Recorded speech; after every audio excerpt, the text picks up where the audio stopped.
nishakafanya. Pana vitu vingine viko vinakupeleka pasipo wewe kujua, lakini asubuhi ya leo Mungu akusaidie upate hata dakika 2 ya kujua jamaa, ya kujua nchi unakaa ndani, ya kujua quartier unakaa ndani. Wewe peke ndio utadeclare deliverance ya maisha yako.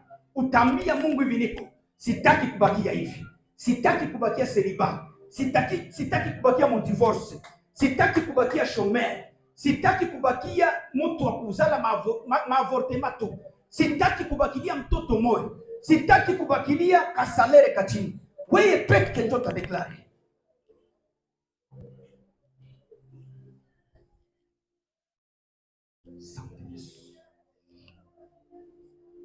Asante Yesu, sifa kwa milele katika jina la Yesu. Ewe sifa Mungu, wewe ndiwe Bwana, wewe ndiwe Mungu wetu, unatosha na unenea.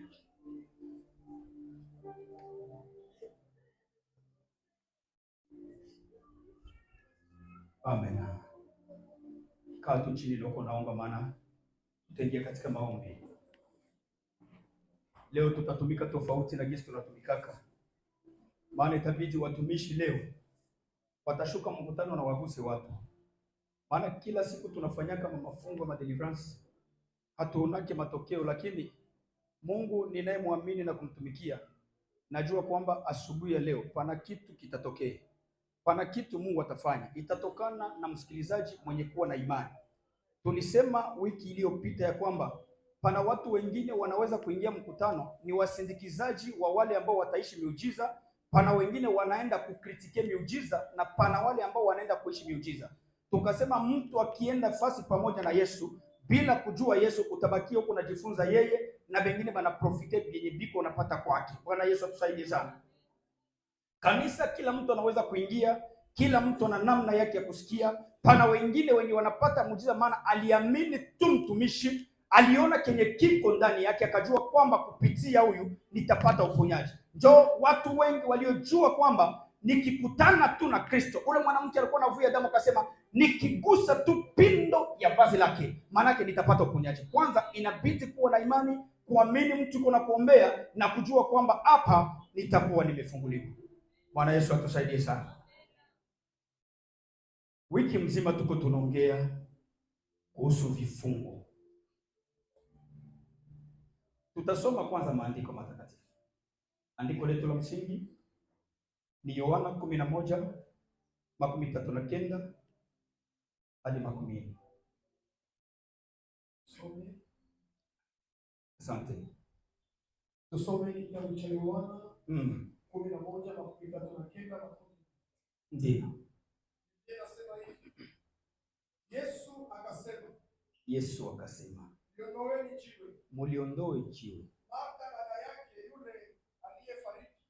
Martha dada yake na Lazaro mwenye alifariki akamwambia, akaanza kufundisha Yesu. Akamwambia, Bwana, ananuka sasa. Yeye ndio anaanza kumwambia kama hivi tunataka enda kutosha hapa, abiasi tena kupata uzima. Hata kama tunakuya na wewe, lakini vyenye viko mtayari vinaanza kutosha harufu. Maana amekuwa maiti. Ndio. Yesu akamwambia, sikukwambia ya kwamba ukiamini utauona utukufu wa Mungu? Mimi nilikuambia tu kwamba Martha, habari ya kunuka ya mtu usiniambie. Habari ya kuniambia kama nishaka kufa usiniambie. Habari ya kusema kama nilishakaomba butike kaisha, ndoa ilishakaisha, kazi ilishakaisha. Ile habari njoo mimi sitaki nisikie masikio. Kenye tulianza kuongea na we tangu mwanzo ya mlango ya mji, tulianza kusema kwamba ukiamini tu, ukianza tu kuamini, utauona utukufu wa Mungu. Manake kenye kitaanza kurudishia kaka yako uzima mkaburi ni imani yenyewe wewe kwanza utakuwa naye. Hakuna kitu mtu anaweza kupata kama wewe peke hauanza kutarajia uzima katika vitu vyenye navyo. Unaweza kuwa na kazi bali kufukuza, lakini ukabakia unafikiria kusema tu kwamba hivi bashaka nifukuza kazi itarudi yako. Wewe peke njoo unaua kazi. Lakini kama kazi ilishakufa na wewe peke ungali unajiona kama ungali utarudia muofisi, mbingu zinafanyaka kwamba ile nafasi pasiingie mwingine mtu patarajie nafasi yako. Ndio maana katika jamaa la Lazaro hakungelikuwa mwingine mwenye atazaliwa mtoto mwanaume maana imani ya Kristo, na Kristo alikuwa anajua ya kwamba hata kama Lazaro atakufa, yeye angali atarudia na kuchukua nafasi yake katika jamaa. Ni kusema ya kwamba kila mwenye alikamataka kitu yako, kama ungali na imani tu kwamba utapona, ile kitu kitakurudilia. Hakuna mwenye anaweza kukuramplace kufasi kama imani yako haiyasede ile fasi. Kama we peke ungali najua kwamba hiki kitakuwa kyako, na kiwe kyako asubuhi ya leo katika jina la Yesu. Vitu yote vinaanzia ulimwengu ya roho. Wakati yenyewe tuko tunasema ulimwengu ya roho inakuwa nasikia na inakamataka ile vitu na consideration. Wakati yenyewe unasede muro batanilogaka tu uye kama bulozi ate kuye inaweza uwa mende wewe itakupata tu inakuua.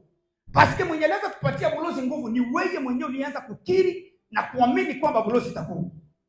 Kama ulianza kuwaza kwamba kupata mali ni shida, mali haitakuwa na problemi, haitatoka mbali, lakini kusudi uipate, imani yako njo itafanya mali sogee upate kisu tao.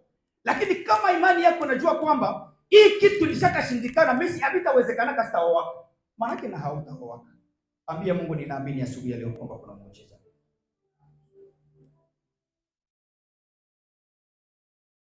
Tulikuwa tunaongelea kuhusu vifungo. Tukasema hii Bakristo bengi sana balizarau, na bote walikuwa wanachunga tu kwamba Kristo atakuja asubuhi na kuchukua kanisa na kwenda. Ijapokuwa wengi wamefungwa vifungo vya hatari. Mtu anaweza kuwa mhubiri na amefungwa sehemu fulani. Mtu anaweza kuwa mwombaji na amefungwa. Mtu anaweza kuwa pastor na amefungwa. Mtu anaweza kuwa mtoaji mzuri na amefungwa. Vifungo havijali mtu yoyote. Tulianza kusema kwamba vifungo vingine havitokane na dhambi tumefanya, lakini vimetokana na ukoo kwenye tumetokea. Bwana Yesu atusaidie sana. Mtu anaweza kuwa hakuzini. Mtu anaweza kuwa hakufanya dhambi, hakukosea Mungu, yeye peke ameamini, lakini vifungo vya jamaa kutokana na damu vinaendelea kumfuata. Vile vyenye vilifanyikaka kupata tena vinaanza kukufuata na wewe. Wanaturumie sana. Tulikuwa tunaongea tunasema ya kwamba vifungo vya damu za ukoo. Ndio tulianza kuongea. Tukasema ya kwamba Aroni, Mungu alianza kumuona mkiuno ya Abraham tangu alitoa sadaka. Mungu akasema Aroni naye alitoa 1/10 kupitia Abraham. Ijapokuwa kifuata maandiko Abraham hakuzalaka Aroni, mjukulu wa Abraham ndio mwenye alizala Aroni. Ni kusema Aroni alitoa 1/10 kupitia damu ya baba ya tate yake. Tukasema kila jamaa ina mwanzilishi wake. Ule mwanzilishi wa jamaa ndio mwenye damu yake batu banafataka. Na maandiko kunasema hivi katika kitabu cha Walawi 17:11 ya kwamba uzima wa mtu iko katika damu. Maana yake damu inabeba mwili, inabeba roho na inabeba pia nafsi. Tabia zenye mtu iko nazo zinatokana na damu yenye amepeleka. Pana mtu mwingine anapiganishaka katika maombi atoke, lakini anashindwa kwanza kuvunja nguvu za damu za ukoo. Bwana Yesu atusaidie sana. Kuna wengine maukoo zenye balikatalaka masomo. Damu tu tatel semaka hatutaki masomo. Utaforce utie mtoto kwa masomo njia yote uko namlipia. Lakini damu yote iko namwambia atukuamili wako tutaenda. Achana na masomo. Bwana tusaidie sana. Damu ina nguvu zake. Na tuliongea kutosha juu ya damu, na damu iko na mafundisho mengi sana. Lakini acha tupunguzie pale, tukamate sehemu ya pili leo ambayo tutaombea vifungo vya maagano ya jamaa. Vifungo vya maagano ya jamaa. Kutoka 23:32. Msomaji tusomee ili kwamba tukamate dakika fupi na tuombee.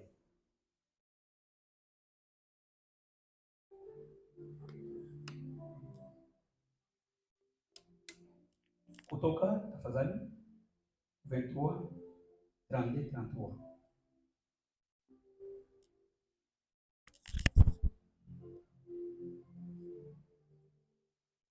Atupate usome Kwa jina la Yesu Kristo. Ndio.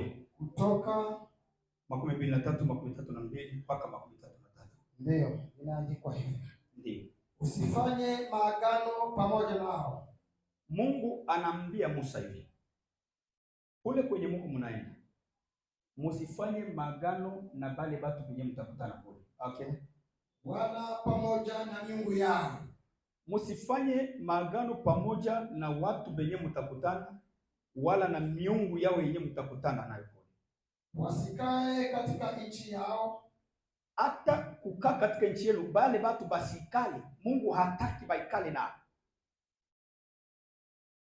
Wasije wakakufanya kunitendea mimi dhambi. Ndio.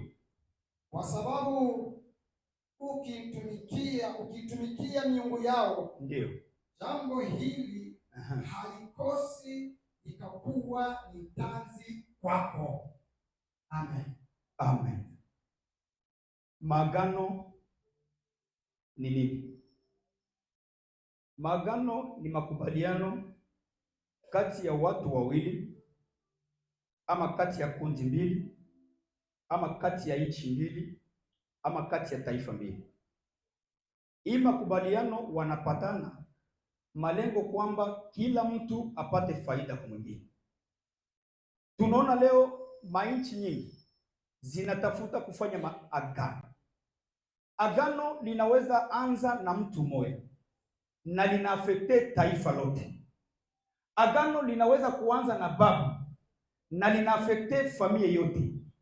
Pana maagano ya jamaa, pana maagano ya kabila, pana maagano ya quartier, pako maagano ya commune, pako maagano ya region, pako maagano ya pays, na kuko maagano zenye ziko international. Bwana Yesu atusaidie sana. Kila agano inafanyika chini ya nguvu za damu. Kila agano inafanyika na kiapo. Hakuna agano inaweza kufanyika kama watu hawakulapishana. Bwana Yesu atusaidie sana. Agano zote zinafanyikaka na zinaenda pia na ahadi. Hakuna agano bila ahadi. Manake kila mwenye kwa nafanya agano, anakuwa anafanya agano, anajua iko na angaje nini, atabenefisie nani na nini anaweka ndani ya hiyo agano. Bwana Yesu atusaidie sana. Kwa nini maagano zianze kupitia katika damu? Agano zinapitia katika damu, maana damu ya mtu ndiyo mnakuwa uzima. Kama tate anasinye maagano, anaweza kusinye maagano yake yeye binafsi na miungu. Hii inamwangaje yeye peke. Pana ingine maagano ambao babu anaweza kusinye, anaangaje mulango yake yeye peke. Anasema hii agano niko nafanya, mimi nafanya mimi na nyumba yangu tu. Ndio hii maalianse inafatana nayo. Pana watu wengine anafanya maagano, anaangaje generation yake yote. Bwana tusaidie sana. Wakati anaangaje ma generation mulimwengu ya roho, tulisema hivi ya kwamba pana vitu vingine vinapatiaka shetani njia ya kuingia mnyumba. Ya kwanza ni damu. Wakati yenye damu inalibere, shetani anapataka mlango, anaingilia pale. Tukaongea tukasema ya kwamba unakutana leo watu ya mamonde mistiki aba benye banaendelea sana. Bapapa benye biko na makazi ya mzuri sana. Banapenda sana njia za uzinifu sana. Haiko tu banapenda watoto wadogo kwa uzuri. Lakini kenye banawindaka kubale watoto bapate damu ya wale watoto. Wakati yenye napate ile damu, inaanza kumsaidia kumfanyia kazi. Pana wengine watu wenye ukikutana na tu naye, bahati yako wewe peke inaanza kumpeleka aanze afanye vitu vyenye hangefanyaka maisha. Maana alisha profite damu. Jo unakutana wengine watu bapapa baempoli iko na engagement moyen ya kufinanse fille tu fulani pour que apate damu yake. Na hii engagement inasumbua majamaa mingi sana. Mtu anafanya agano na wewe pasipo wewe kujua. Bwana Yesu atusaidie sana. Pana magano mengine yanafanyikaka mtu bana kushirikisha mwele magano. Unaweza kuitika wala unakataa. Na pana wengine magano banafanyaka na habata kushirikisha. lakini wewe unakuwa mrithi wa ile maagano. Bwana Yesu atusaidie sana. Acha nikamate mfano wa mtu mmoja. Mungu anaongea na Abraham, anamwambia nitolee mwana wako wa pekee. Mungu njoko anaongea na Abraham, baende bafanye naye alliance. Isaka hayue problem yenye iko. Yeye banamkamata tu, banaenda bamusakrifie. Juu ya benefisi ya nani? Ya Abraham yeye pekee. Ulimwengu ya roho banayua sana nguvu za ndani kupita batu benye baliokoka. Asa iko shida leo kama hautaelewa ya kwamba kuna vitu vingine vinakutesa, haiko wenjo livitafuta, lakini maagano ya jamaa inafanya kwamba uendelee kuteseka juu ya vitu. Wanatusaidia sana. Agano wanaweza kukushirikisha, unaweza kuitika wala ukataa. Na pana maagano mengine wanaweza kukushirikisha. Agano zinaweza fanyika kwa njia nyingi sana. Pana maagano zinafanyika kwa chakula. Bana kupatia chakula, bana kuingiza mwele ulimwengu. Wewe hautajua nini baliongea juu ya chakula. Mtu anakukamata tu, anakupeleka ku restaurant. Wewe unajua tunaenda kula, lakini yeye tayari ameisha invite batu pale. Benye batafanya nabo maagano juu yako wewe. Sacrifice ni wewe, lakini wewe haujue kama utaingia katika maagano. Kitabu cha Danieli sura ya 1, mstari wa 1 na kuendelea. Maandiko yanasema hivi: wakati Danieli baliingia banakamata banenda wa utumwani, banafika pale, batu ya Babeli bakaelewa hivi. Aba batu banakia na nyota yenyeko kubwa sana. Na tukisema tuanze tubaasosiye mu maagano zetu kwa kusema banaelewa miungu sana kutupita shii. Sasa tupiko na Mungu mwenyeko mkubwa sana. Tubatende kwa njia nyingine. Tubapatie chakula, kupitie chakula. Tutakuwa tayari tumebaingiza katika miungu yetu yenye tulikuwa tumetambikia. Wakati banaleta chakula, Danieli anasema hivi: sisi hatuna haja ya kukula chakula yenu. Hatuna haja ya kukula chakula yenu. Mututengenezee maji na mtama. Kisha siku 10 mkuje mtujaribu muone ya kwamba mili yetu na wale waliokula chakula ni wakina nani. Pana watu wengine baliingia mu maagano ya watu kupitia tu chakula. Njale kwa hasara sana. Watu ya mingi walianguka sana kupitia chakula. Adamu alianguka kupitia chakula. Shetani kawaza Kristo na ataanguka kupitia chakula. Na watu mingi sana banalilia sana nitoshe nitoshe. Bana kutosha unaenda biko, bana kutosha uende wapi? Bana kutosha mulimwengu ya roho, bana kuingiza pia myagizi. Unaenda kula chakula ya mtu mwenyewe ujue iko naenda kukupeleka katika nini. Bwana Yesu atusaidie sana. Hata katika majamaa kuna watu wengine tuliona biko wanafanya mbele afanye biashara. Mama yake ndio anapiga chakula. Anampigia chakula kule kwanza, ile chakula ndio aende naye. Yeye anajua kama anaenda na chance et pourtant bana muingiza deja mu monde yeye hajui. Bana mfanyishe magano pasipo kujua. Ndio maana kila wakati kama unapata chakula, mtu akupeleke fasi akurudishe huku. Hapana kuendaenda tu. Anza kuomba Mungu, ulize Mungu, huku kwenye huyo mtu ananipeleka, mimi nenda enjoy au anaenda ni enjoy? Bwana Yesu atusaidie sana. Watu wanabakilia manisoro, nilikula kuku nini na nini. Sasa ule mwenye alikupatia kuku, eske unayua biko wae? Ulishabakia maisha tu ya malanda ngombe, unafataka tu watu bakubwa na kuuzia machakula. Ushaka kuwa sacrifice. Nyota yako njo bengine biko wanatumika nayo, we peke unabakia umefungwa. Marestaurant chakula lakini kuolewa hapana. Marestaurant chakula lakini kazi hakuna. Mtu anakubebaka tu mu restaurant, lakini ukimwambia nitafutie kazi hata kutafutie. Anajua kama hii chakula iliko na mupa, niko mimi namuingiza katika kingine ulimwengu. Bwana tusaidie sana. Ambia Mungu ni deliver na njala wangu. Agano inaweza fanyika kwa chakula. Pia agano inaweza fanyika kwa manguo. Mavazi tu watu wanafanya agano. Kupitia manguo tu watu wanafanya magano. Kitabu cha Yoshua sura yake 9 mstari wa 1 na kuendelea. Pale tutaongelea kwingine siku, lakini leo nitagusa kidogo. Maandiko yanasema hivi: palikuwa na taifa moja bakakuya banaitwa Wagibeoni. Wakaenda wakutanane na Yoshua ili kwamba wafanye maagano na. Bakakuya na manguo na vitu mbalimbali. Banaenda babipeleke mpaka kwenye Yoshua iko. Walipofika kule, maandiko yanasema wakatumia hila zao. Kisha kutumia hila zao kudanganya Yoshua. Unaya kuko batumishi ya Mungu, mtu anaweza kuwa mtumishi wa Mungu, anaweza hubiri, anaweza fundisha mzuri, lakini ni kipofu. anaweza hubiri na kufundisha, lakini ni inyora, hana makonesansi nyingine ya kimungu.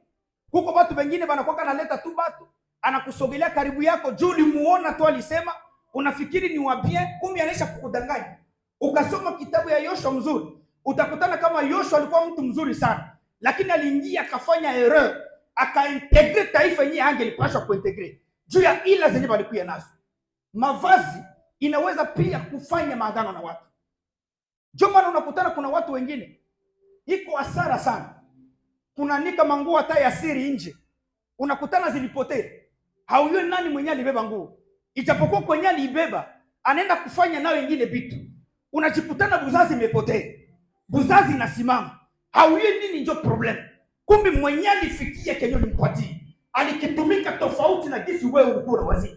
Pana wengine wanadefaka nguo. Mungu apewe sifa, sababu mimi narizikaka nikikuwa na nguo mbili ni ile ile. Siyavalaka nguo ya mtu, mimi navalaka yangu. Ikikuwa moya mimi navala yangu, sitakake kuvala manguo. Jo, kila mwenye anakupatia nguo anaweza kupatia nguo na objectif fulani. Pana wengine wanakuletea manguo hata mkulunga, anakupatia manguo na natamka maneno juu yake, anasema huyu mwenyewe naenda huko asipatake amani mwa nyumba. Unajiuliza nilunga tu jana, sasa unaingia mwa nyumba, makomba inaanza. Kumbe mwenyewe alifanya ile makomba ni hii nguo yenyewe alikaka natamkia maneno, ukaipeleka ukaenda nayo. Chama wengine wamepata ufunuo leo. Hakuna mwenyewe anafungulaka makado ya mariage, anaitaka kwanza watumishi wa Mungu waanze kudeliver ile manguo purke aanze kuitumia. Hata vijiko, hata makanya, hata vitu mbalimbali watu wanaweza kuifanyia magano. Bakifanya magano inaenda kukutesa na kukuangamiza wewe. Nguo inaweza kukusumbua, inaingia kwenye mwili yako, inakutesa. Ukaangalia nguvu za Yesu, haiko kila mtu mwenye Yesu alikuwa anagusa. Mwingine mwanamke anasema mimi sitaenda kwake na niguse, lakini mavazi yake tu ndio mimi nataka niguse, parce que hii mavazi yake tutafanya nayo alliance. Iko na alliance na manguo yake. Nguo ya mtu inabebaka uzima wa mtu. Haiko kila mtu anaweza patia nguo kupelekea. Hata malavaje Mungu mnapeleka kwa manguo. Peleka nguo na uiombe Mungu. Si mjifunze kufula makoti yenu. Si mjifunze kuuza mamashini mfule kunyumba. Nani mwenyoko na bebea nguo? Seko ne fula anasemaka nini? Utakutana tangu nianza kabeba nguo, vitu inaanza korogana mnyumba. Mwanamke hawezi tena sema, bwana hawezi tena sema. Juu manguo kwenye lienda iko na maneno yenyewe mashakitamki kutokana na madhara. Tuko pamoja? Pana wengine unashtuka hata na kitambala yako mtu asikunyang'anyake. Bana tu kichwa mwambie nilitoka nao kwangu juu niabudu nayo. Sikuleta juu ipatie mwingine. Pana watu wengine benye anabeba tu kitambala yake, tangia pale kichwa naanza luma na haitaishaka. Haujui mwenyewe alibeba maagano gani anaenda kufanya leo kitu. Pana vitu mingi tunakuwa navyo, tunaviweka, vinatutesa na kutuangamiza kutokana na wafanya maagano benye wametupatia vitu. Bwana Yesu atusaidie sana. Ningali sawa kanisa? Manguo hata kiana wako babiana hawezi msipane pane manguo. Uye nani niko napatia naye manguo? Nani tunabadilishana naye manguo? Kado zinafika, mara ne kamata. Chunga pale, ita batumishi ya Mungu baambie mkuye mudeliver manguo. Muiombe kwanza. Niliona mwanzo mwana fanya mariage. Sasa tuko tunaenda kufungula makado. Tunakutana mkado moya. Banaandika hivi. Huyu mwanamke mwenyewe naoa ni bibi yetu shi wote. Sema basi hapa fere naribika indoa kuningia deja shida hapa. Erezima shinjo tulipata ile kitu tukasema bwana mwenzetu akiona hiki kitu ataachana na mwanamke na ndoa yafanya siku mbili. Tukatupele kitu. Tunaenda kufungula nyingine kado. Tunakutana vitu hivi kwa maperiode moja hivi. Tunajiuliza huyu naye alituma hii kwa kufanya nini? Kumbe malianse inaweza kufanyika hata kupitia manguo. Bwana Yesu atusaidie sana. Agano ingine inaweza kufanyika kupitia pesa. Kupitia pesa.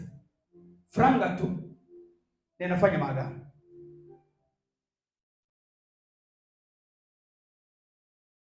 Utakutana unaenda kukopesha mtu pesa.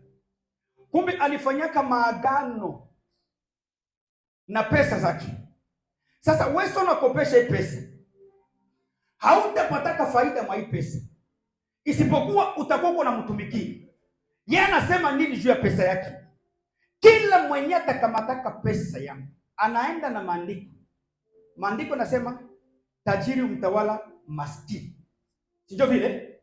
Na kila mwenye anapanaka anakuwa juu ya mwenye anapokea. Maanake kupitia pesa mtu anaweza kukuingiza katika maagano na hautaiwa kama ulishakaingia katika maagano. Takutana kuko wengine watu banagabula tu franga ovyo ovyo. Hata ukumlomba kamata kwanza ka 50 yake. Kamata ka 50 ndio kwa jina la Yesu napokea. Tosha mwendizi imepeleka kwa kanisa, tosha shukrani, patia Mungu ingine, tafuta uza kupe ukalangiwa na matungulu kanyaga. Sawa, Mungu mwenye unapelekea ile atakuwa amevunja zile nguvu za maagano. Bwana Yesu atusaidie sana. Unaona watu mingi banekala hata ku barabara, banajifanya bafu, bengine banajifanya ba maskini, banakuwa na lomba tu pesa pale, biko na watu banabatumaka, mwende mtukamatile pesa, tuikamate, tutabarudishia zingine. Saba na beba ile pesa, wewe chance yako, maana mbenyali shaka semea pesa, binaanza kukutesa wewe. Unajikuta tangu nisaidiaka mtu, maisha ya kupanga aishe, maisha ya kulomba aishe, sababu kwenye unaendaka depose pana watu ya maagano wenye ulikutana nao pale. Bwana Yesu atusaidie sana. Agano linaweza kuanzishwa na mtu mmoja na likaafekte familia yote. Kama kuna mtu mjamaa mwenye alishaka toa familia, unaweza kupiganisha kwa njia yote na hautatoka. Mungu anambia Musa nini? Hivi mko munaenda Kanaani. Ninataka kuambia neno moja. Sababu mimi ndio Mungu natawala anga na mianga. Ninajua roho zote za mashetani. Hakuna roho yenye inaweza kufanya maagano na watu isipokuwa kwamba italomba sacrifice. Kila agano yote inaendaka na sacrifice. Hakutakuwaka agano bila sacrifice. Sacrifice zote zinalomba zitoshe damu. Bwana Yesu atusaidie sana. Mungu anaita Abraham. Anamwambia Abraham, toka katika nchi yako, wende mpaka nchi nitakayokuonyesha.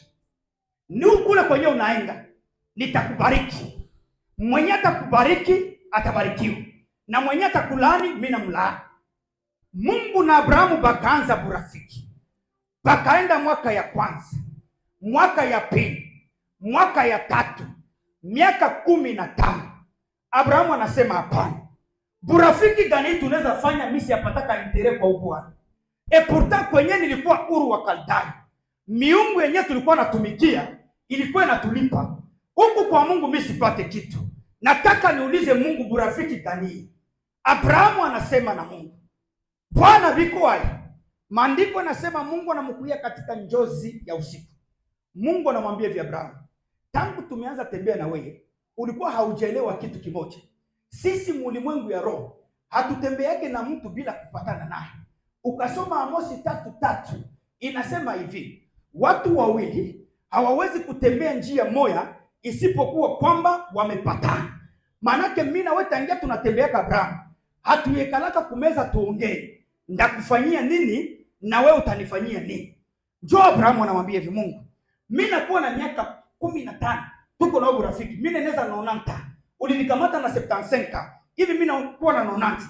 Mbona mimi siyaona kitu? Mimi unasema mimi nataka kufa. Sasa mwenye alizaliwa mnyumba yangu, njoo anaonekana anataka rizi utajiri wangu. Sasa Mungu, mbona mimi nataka zikiwa na siku za laki? Njoo nilijua kama mimi nakufuata yenye miungu haipanaki, wewe utanipatia aje? Lakini inaonekana kama Mungu uko incapable.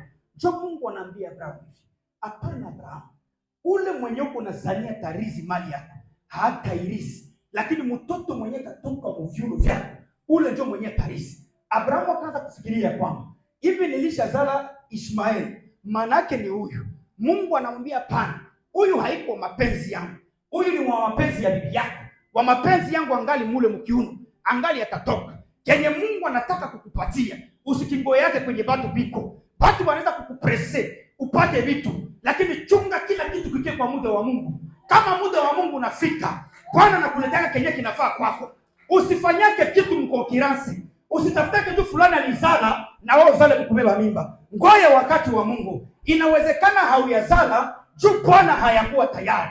Ndoa zote hazitafanana nake. Wote hawatalungiaka msipaki. Kuna wengine watalunga maavyo ndio tabeba ndoa yao.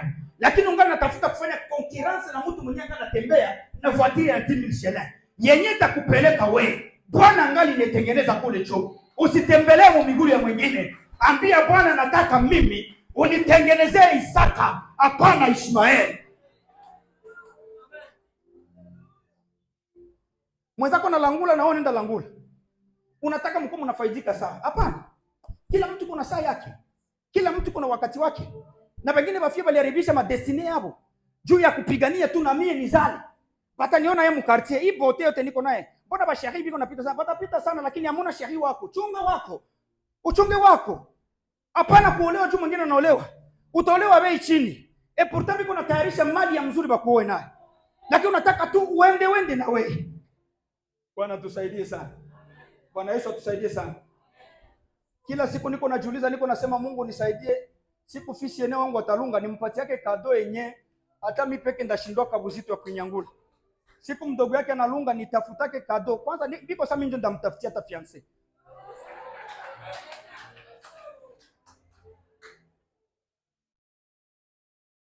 Makonkiranse mubitu.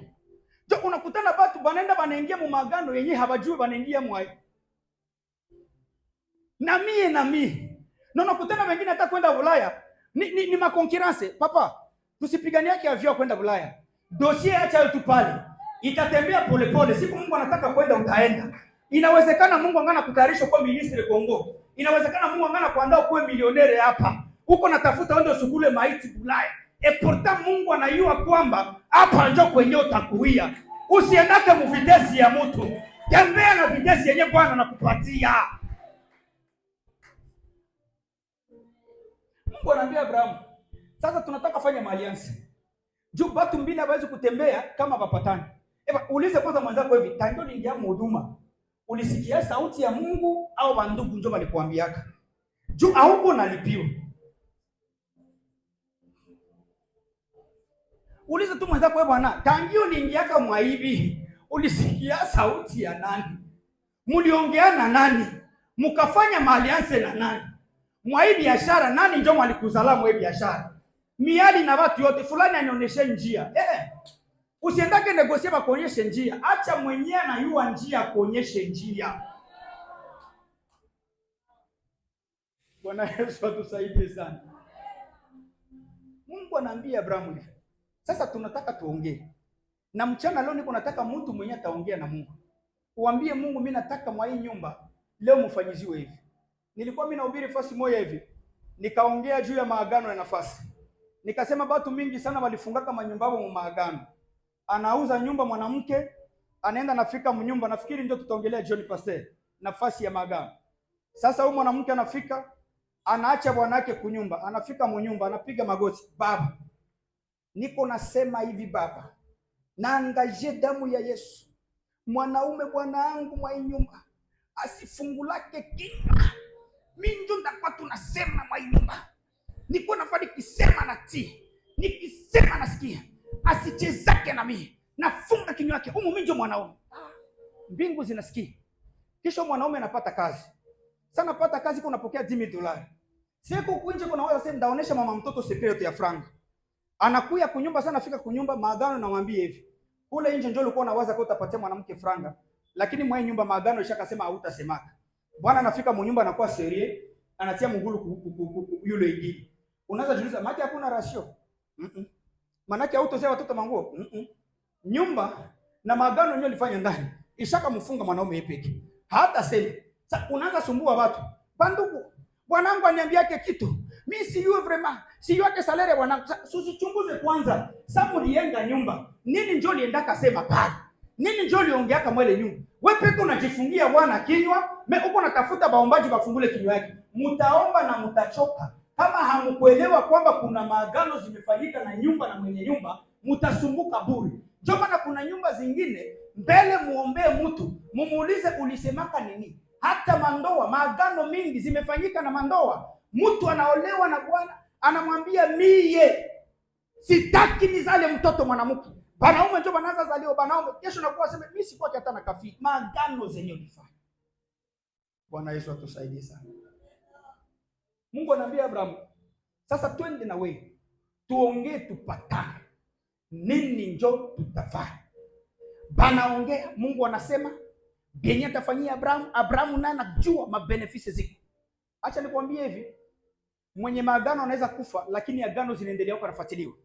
Maana pana maagano ya maandishi, pana maagano mengine masemi.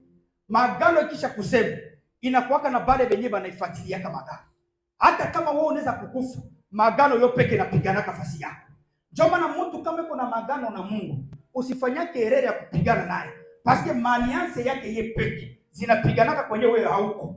Maandiko yanasema hivi, wakati mmoja Abrahamu kisha kufanya maagano na Mungu, akatoka kwenda kutembelea nchi ya Gerari. Alipofika kule, mfalme akaona bibi yake. Sasa aliona bibi yake, macho yake kuona mwingine mwanamke. Niko nasema hivi papa, kuna watu wengine wenye Mungu alipatiaka bote, ile bote ina represente pays mzima. Huko wengine wenye viko na bote ina represente quartier. Bana mke banapishana hapa papa. Huko mwingine akipita ataufeni ni utangalia tu. Jupuyana yo peke na pisha kiasi. Buyane ko naongea, buyane ko nasema. Mfalme nachungulia kudirisha naona bote. Papa, tengeneza mama mtoto. Kila mwenye ataona kwa bibi yako anapita aseme bibi ya fulani. Hapana kujiuliza mbeba mizigo gani ule. Tengeneza mama, kila mwenye na mwana sawa bibi ya pastor fulani ule. Hapana kuacha bibi ya Samuke sasa muhusisha makala. Hapana kuacha bibi ya Samuke sasa mwenyewe iko nafungula mama kasa nani mamifereshi. Tengeneza mwanamke mpaka kila mtu aone aseme hakika huyu mtu anatumikia kama Mungu.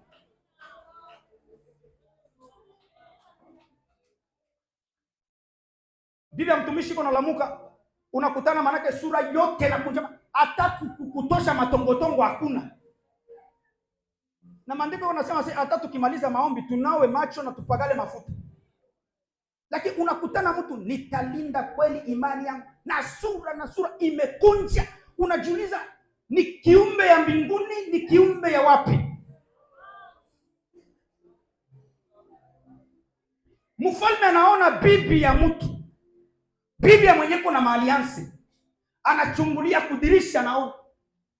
Maandiko nakasema wakati alienda naye, Mungu ye peke akaanza kusema maagano yanapiganiaka mtu. Huko wengine bapapa wenyewe biko sile na bibi yao. Hata bibi akitoka aende kusoko, unapanda bisi na unapanda moto. Iko nenda na kufuatilia. Huko Neemea hapa na vichama nyuma ya saki. Unatoka huko na vichama nyuma kitu fulani. Utakashi tuka mnafikia limwa kumlango. Wasiwasi ya nini uko nayo? Kama hauna maagano, wewe peke utafanya security ya bibi yako. Lakini kama tuko na maagano, Bwana yeye peke atatuchungia.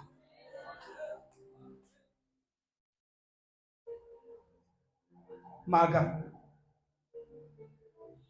Mungu anasema musifanye maagano na miungu. Paske mimi najua kisi ile miungu inatumikaka. Mwisho ya ile miungu itabalomba batu. Et pourtant mie Mungu sikulake batu. Sasa mukifanya nayo maagano, bata bafundisha kisi mutaachana na mie na muanze mufuatane na wale batu. Sasa pana batu biko wanatembea mu maagano za jamaa. Bazazi balisinyaka kwamba umu mwai familia hamutatoka ndoa. Umu mwai familia hamutatoka diplome. Umu mwai familia hamutatoka mtoto mwenye atakuwa na akili. Umu mwai familia hamutatoka mtoto mwenye atendaka mbali na Afrika. Sasa unazaliwa mwele jamaa, unakutana ile viapo yote bazazi balitiaka. Sasa wewe uko tu pale tu toko kende na lola. Et pourtant lola itakungoya, lakini kwanza we unafunikwa na maagano za jamaa. Inawezekana nyumba yenu ndio mnianzie maagano. Kisha chef de quartier na akafanya naye maagano na quartier. Kisha chef wa commune na akafanya na commune. Kisha wa province akafanya na province. Unakutana we mtu moya uko chini ya taya agano 50. Njoko nakutana inchi inayala maprofete ya mingi sana, lakini deliverance ya pei ya ikuwaki. Batu yote ya mwinchi wanafanana naka tu. Unakutana province na yala ba pastere wakubwa, lakini batu wewe kumwele province ukikutana nombre ya maibogo njo ya mingi sana. inatokana na maagano yenye kiongozi alifanya. Kiongozi anaweza kusinyia, anatia nchi yote chini ya maagano. Watu wanaanza kutembea chini ya maagano ya kiongozi. Nakumbuka kuna kiongozi mmoja alisemaka neno moja, na ndio maana niko naonea nchi huruma, sababu watu biko wanaomba maombi, kila mtu ayue kenye atasema. Anasema tena akasema mfrancais, attention na alliance yenyewe nenda mfrancais iko na nguvu sana. Anasema ndaitika kufanya vyenye ndafanya, lakini atakwenda kufanya pacte na shetani nitaifanya, lakini hii nchi isigabuliki. Sasa ule mtu anakamata nchi yote anaitia mu mapakte ya shetani. Ba pastere chini ya pakte ya shetani, ba evangeliste chini ya mapakte, ba fulani chini ya mapakte. Batu kuliko baende ba mkonseba mwambie hapana, hawezi tia makanisa chini ya ile nani.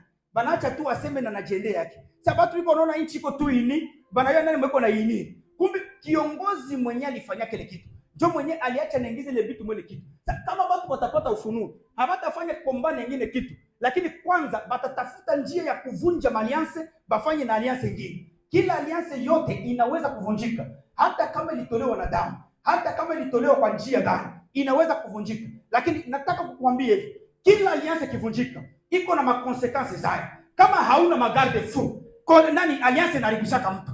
Kama hauna mwenye atakuchunga, alliance inaribishaka mtu. Niko nataka kuambia mtu mmoja hivi, ule mwenye iko natembea chini ya magari, inawezekana wewe haujui. Wewe ndio sacrifice ya familia. Wewe ndio walitiaka juu, bakono bakwe banapata. Wewe ndio walitiaka juu, bakono bakwe naolewa. Wewe ndio walitiaka juu, watu fulani baendelee. Niko nataka kukuambia hivi sasa, pana uwezo na mamlaka ambao tunayo Bwana ametupatia. Amesema hivi Yesu, Roho wa Bwana iko juu yangu, kwa maana amenipaka mafuta niende kuwahubiri wanyenyekevu habari njema, na wafungwa kufunguliwa kwao. Niko natangaza asubuhi ya leo, kila agano yenye lifanyika juu yako asubuhi ya leo, Bwana ataenda kuifungua na kuikata katika jina la Yesu.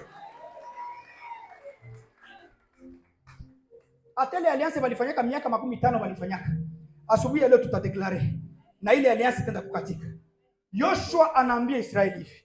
Yoshua 24:15. Anaambia watu wangu yangu, mimi nasema nataka nichokeshe. Hamupendi kugeuka. Bumbarage na basumbua sana. Bwizi na basumbua sana.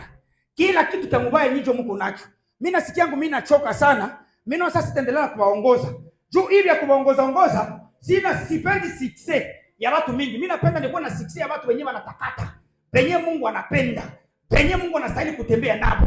Penye batatima agano ya Mungu. Anawaambia hivi, tangia tunafika hapa. Hivi mnanichokesha, ampendi kuachana na miungu. Mimi nasema hivi, tufanye uchaguzi leo.